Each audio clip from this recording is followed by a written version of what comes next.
Thank you for turning to page 121. Thank you for turning to page 121. Today we're going to take a look at a book that was a little controversial when it came out, possibly a little less useful than we had hoped, and not beloved by a lot of the player characters. Oriental Adventures, credited to Gary Gygax among, I'm sure, a host of others that were involved in writing this book. It was an interesting addition to the D&D world. I'm going to show the back of it. There you go. So the mysterious exotic Orient, land of spices and warlords, has at last opened her gates to the west. So as you can see, kind of dated. I make no defense of anything in here, that any tropes that might be seen as being dated. They kind of are. The bulk of this book was, in my opinion, I can't back this up, but in my opinion, was a response to James Clavell's Shogun, which was a very popular novel in the mid to late 70s and was a fantastically popular miniseries starring Richard Chamberlain in 1980. That set the table for a lot of what we saw in comic books. I'm looking at you, Wolverine, with your Japanese ties, and Oriental Adventures was kind of an offshoot of some of that excitement. It was waning a little bit, but there's still a lot of Japanese excitement around, and this book was kind of an offshoot of that. So I'm going to take a look at the book.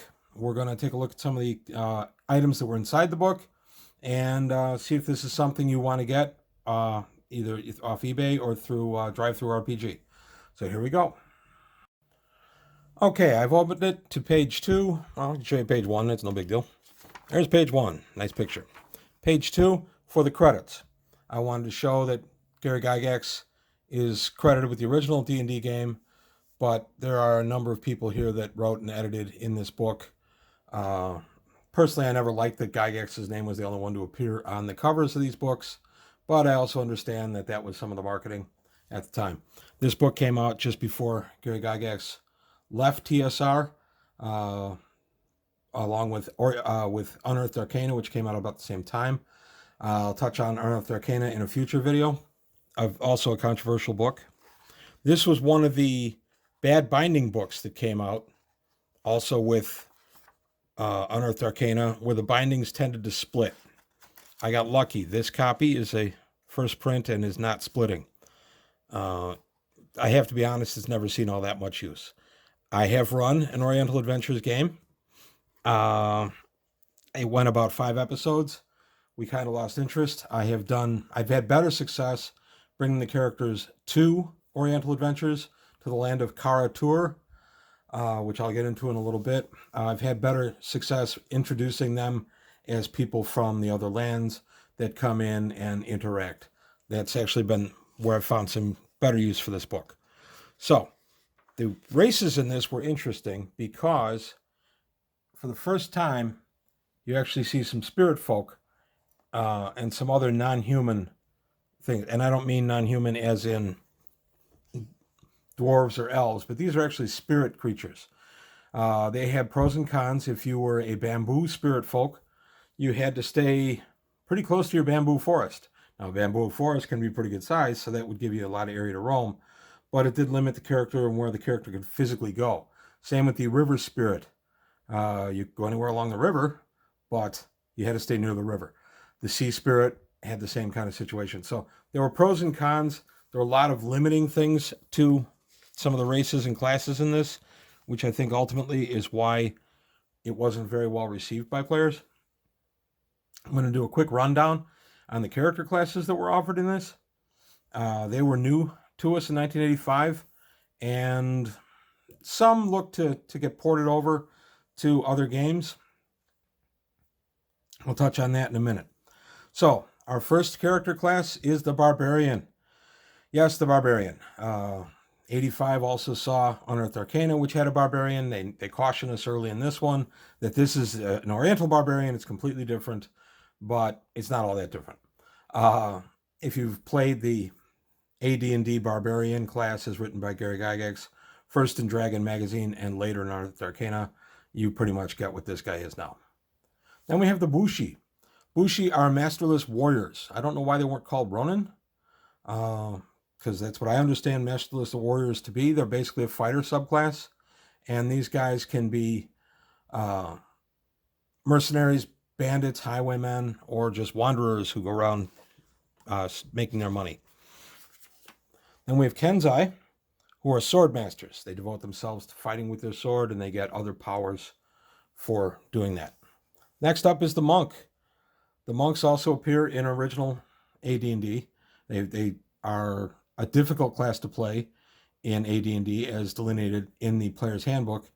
The nice thing about this monk is they went into a very extensive martial arts class with a bunch of different skills that kind of cascaded one to the other. It was a nice way to do it, and in fact, we took this monk entirely to become the monk in AD&D.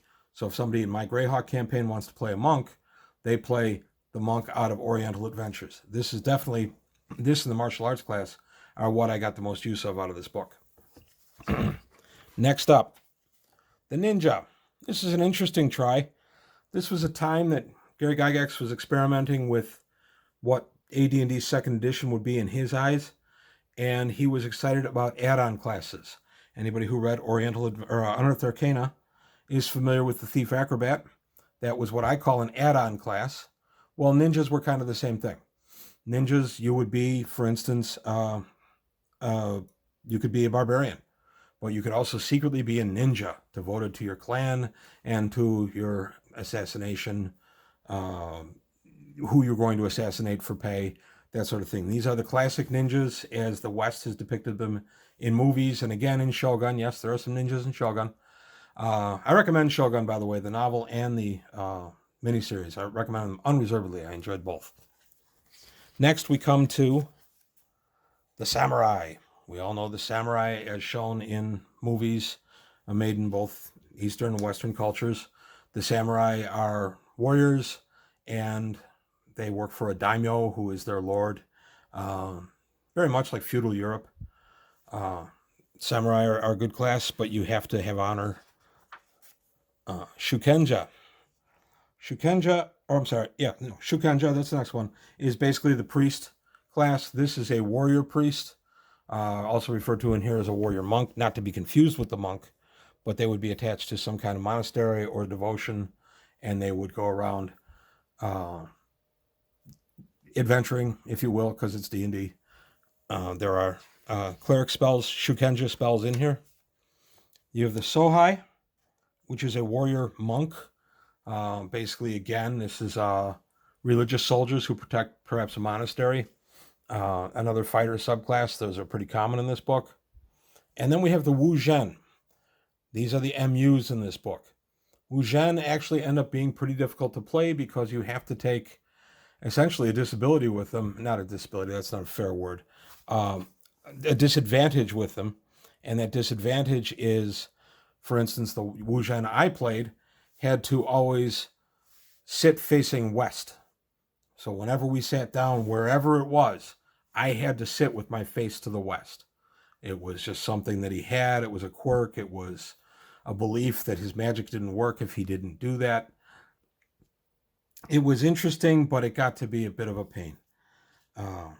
The book itself is unique in that it gives us all the weapons, the Asian weapons, which were in 1985. It was not easy to come by pictures of some of these weapons.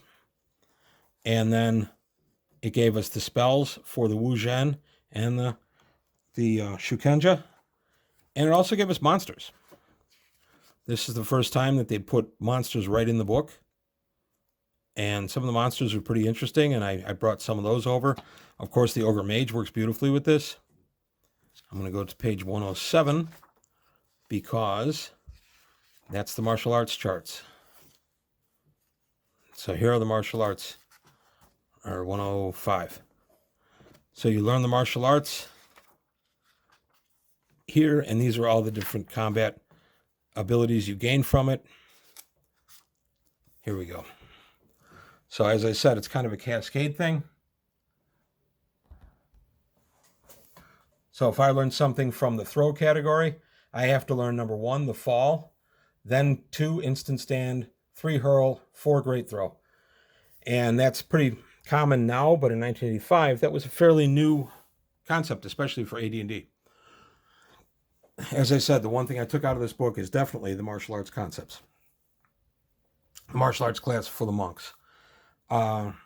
This book was originally set in Greyhawk because Greyhawk was the default home campaign, and we get a lot of information at the back about an overview of Karatur, which is the Oriental Adventures homeland. And you're all saying, wait a minute, that was Forgotten Realms. Yes, it was. But not when this book was published, because when this book was published, Forgotten Realms was only Ed Greenwood's home campaign and some really good articles in Dragon Magazine. We had not had the box set yet. The Forgotten Realms box set would come out in 87. So this was originally set in Greyhawk and then changed over to Forgotten Realms.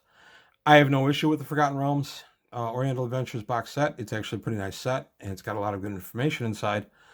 I do use that for Greyhawk, though. I don't use it for Forgotten Realms. Well, I don't really run Forgotten Realms anymore. I ran it for a brief while in the early 2000s, in the 90s and early 2000s. It never had the flavor that I found in Greyhawk. I'm not knocking it. It's just, it was not my favorite milieu. So that's it for Oriental Adventures. Love it or hate it, here it is. I like it. It has enough uses that it definitely stays on my shelf, and I always keep a copy of it nearby so I can refer to it when I need to. I have taken some spells and monsters from this, and as I said, I completely lifted the monk class straight from this, and that became the default monk class in our AD&D campaign. So that's all I have to say about Oriental Adventures for today. If you like what you heard, please comment, like, and subscribe, and I'll see you next time on page 121.